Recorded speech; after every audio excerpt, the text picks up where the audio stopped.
बिस्मिल्लाहिर्रहमानिर्रहीम। अस्सलाम वालेकुम। मैं ज़ैनब नूर लाइफ हिस्ट्री चैनल में एक नई वीडियो के साथ आज आपकी खिदमत में फिर हाजिर हूँ। मुझे उम्मीद है कि मेरी दी हुई मालूमात इंशाअल्लाह आपकी मालूमात में ज़रूर इजाफा करेगी। ख़वातीन व हज़रात, आज आपको मैं लोहे की तारीख के बारे में बताऊंगी कि लोहा जो है वो कितना पुराना है और हजारों साल कबल जो है लोग लोहे की किस तरह कदर करते थे और इसको सोने के बराबर समझते थे और इसके ढूंढने के लिए लोग किस तरह जो है पागल हुआ करते थे। लोहा दुनिया में वाफिर मिकदार में पाया जाता है। ज़ीरे जमीन मुख्तलिफ मादनियात में चौथे नंबर पर सबसे ज्यादा मिकदार लोहे की है। ये जिंदगी का लाजमी हिस्सा है। इसके बगैर पुरतईश जिंदगी का तस्वर भी नामुमकिन है। हमारा बिस्तर लोहे के बगैर लकड़ी के चंद फट्टों के अलावा कुछ भी नहीं। जिस फ्रिज में हम अशिया महफूज करते हैं वो भी लोहे ही का एक करिश्मा है। साइकिल से लेकर हवाई जहाज तक लोहा ना हो तो हमारी परवाज ही नामुमकिन है। लोहे के बगैर छत मिलेगी ना ऑपरेशन होंगे। लोहे के ज़ेरे जमीन ज़खायर भी इस्तेमाल हुए और आसमान से भी लोहा बरसा। 12वीं सदी ईस्वी से पहले इंसान लोहे के इस्तेमाल से वाकिफ था। इस पर सभी मुहक्किकीन मुत्तफिक हैं, मगर ये लोहा हासिल कहां से हुआ इस पर इख्तलाफ है। 1324 कबल मसीह दौर कांसी में मरने वाला फिरौन तूनत खानन को कुल्हाड़े, लोहे के हार और लोहे के सरहाने मट्टी में दफन किया गया। 1324 कबल मसीह दौर कांसी में मरने वाला फिरौन मिस्र तूतन खानन को कुल्हाड़े, लोहे के हार और लोहे के सरहाने मिट्टी में दबाया गया था। हालांकि इस जमाने में इंसान लोहे की तैयारी से ही वाकिफ ना था। फिरौन मिस्र ने ये जदीद तरीन अशिया किस तरह तैयार की, साइंसदान इस पर मुत्तफिक नहीं है। दौरे कांसी से लेकर अब तक इंसान ने लोहे के आलात किस तरह बनाए हैं। फ्रांस से तल्लुक रखने वाले नेशनल सेंटर ब्राई रिसर्च के एल्बर्ट जिन बून और उन्होंने लिखा है, ये मेरा तासर है। बाज माहिरीन असारी कदीमा शायद इस यकीन ना करें, दौरे कांसी में भी लोग लोहे की एशिया से वाकिफ थे। यूरोपीय बाशिंदे शहाबे साकिब से 19वीं सदी में वाकिफ होना शुरू हुए, लेकिन दौर कांसी के बाशिंदे भी लोहे की एशिया तैयार करते रहे हैं। आज आप और मुफक्रीन आसमानों से शहाबे साकिब के गिरने को यकसर मुस्तरद करेंगे, मगर ये महज परियों की कहानी नहीं, जिन बुतों के किस्से नहीं, बल्कि अटल हकीकत है कि आसमान से लोहे की बारिश होती रही है। जमाने कांसी की कई तहजीबों शहाबे साकिब से वास्ता पड़ा। कदीम मिस्री तस्वीरों में आसमान से लोहे की बारिश की मंजिर कशी की गई है। कहा जाता है कि इसका पहला हवाला कन्फ्यूशियस की तहरीरों में भी मिलता है। इस अजीम चीनी मुफक्कर ने कुर्राए अर्ज पर शहाबे साकिब के गिरने का वाकया बयान किया है। कन्फ्यूशियस के हवाले और कदीम मिस्री तस्वीरें ये दोनों ही 645 कबल अज मसीह से तल्लुक रखते हैं। हाल ही में शहाबे साकिब के गिरने के 500 साल का रिकॉर्ड मरतब किया गया है, मगर शहाबे साकिब कहीं भी मगर भी दुनिया के साइंसदानों की दिलचस्पी का मरकज नहीं रहे। मगर भी माहिरीन असारे कदीमा को कदीम तहजीबों को समझने में बहुत वक्त लगा। मिसाल के तौर पर जमाना कदीम में मिस्र में इस्तेमाल होने वाले लोहे के बारे में पहले कहा गया कि ये अनातोलिया से मंगवाया जाता था, जहां पर स्मेल्टिंग इंडस्ट्री काम कर रही थी, और शायद हतीतस तहजीब के लोगों ने 15वीं सदी कबल अज मसीह में लोहे का इस्तेमाल सीख लिया था, मगर ये महज कोई इत्तफाक नहीं है। शहाबे साकिब का कदीम तरीन हवाला भी इसी जमाने और इसी जगह से मिलता है। हतीती तहजीब की दस्तयाब दस्तावेजी यानी क्यूनिफॉर्म में शहाबे साकिब का हवाला मिलता है। इसकी निशानदेही मारूफ मुहक्किक जोडक किंगसन रोडमैन ने अपने मजमून में इसका जिक्र करते हुए की है। वो लिखता है, रोशनी चमकती है जैसे मशरिक से मगरब तक रोशनी फैल गई हो, फिर आसमान में गायब हो जाती है। इस हमले में दुश्मनों की फौज का गला कटेगा। वो इन शहाबे साकिब से अशिया तैयार करते थे। यही वो चीजें मिस्री बाशिंदों को बेचा करते थे।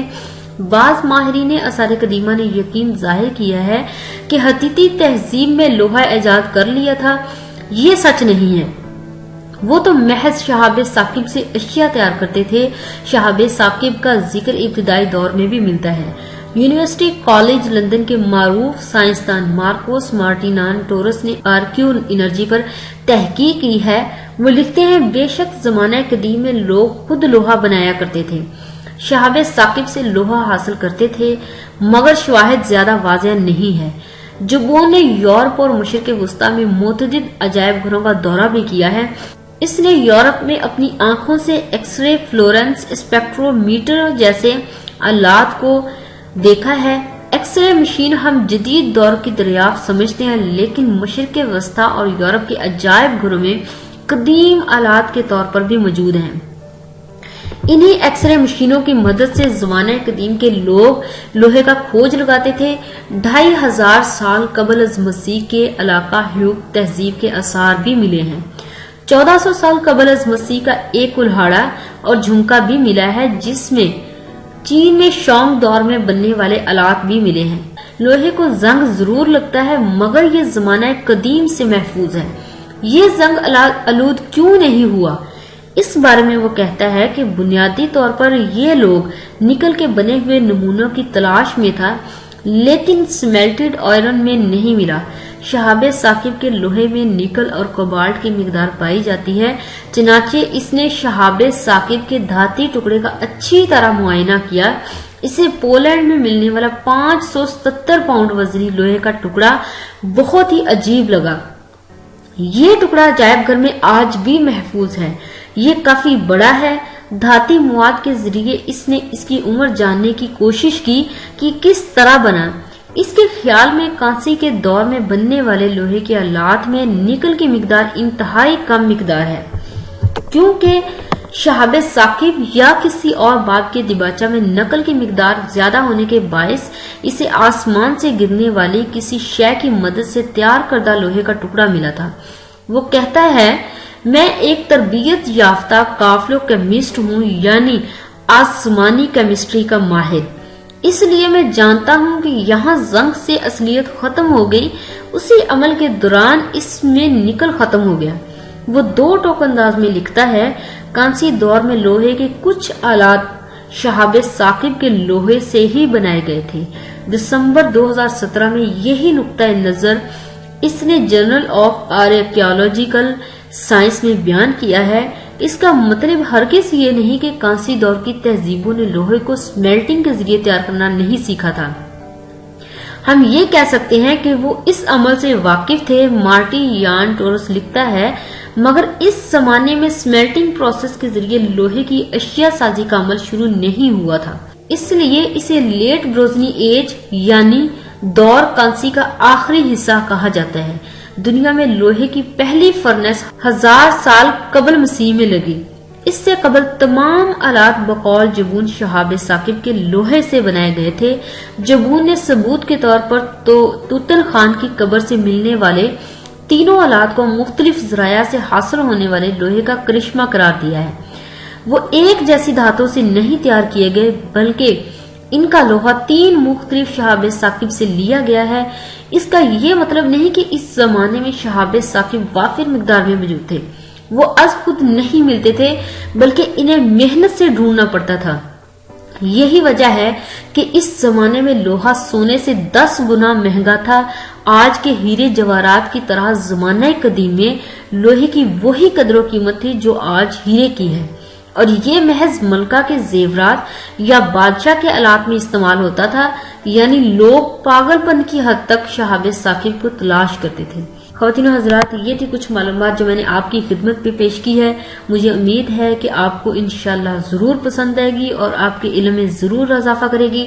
تو خواتین و حضرات، میری ویڈیو کو لائک کرنا، میرے چینل کو سبسکرائب کرنا اور اپنے دوستوں تک شیئر کرنا مت بھولیے گا، اور کمنٹ کرنا مت بھولیے گا۔ اور کمنٹ اچھے کریں، کریٹیسائز والے کریں، لیکن کمنٹ ضرور کریں۔ Thanks for watching. اللہ حافظ۔ Yeah, 2 rings, I'm the MVP. I'm Steph Curry, all I ever do is switch breeze. My shows look like I've been living in DC. A whole lot of people listen when I give my speech. Like Mr. King, my fit looking crispy clean. Smoke green on my eyes, blaze Krispy Kreme. Turn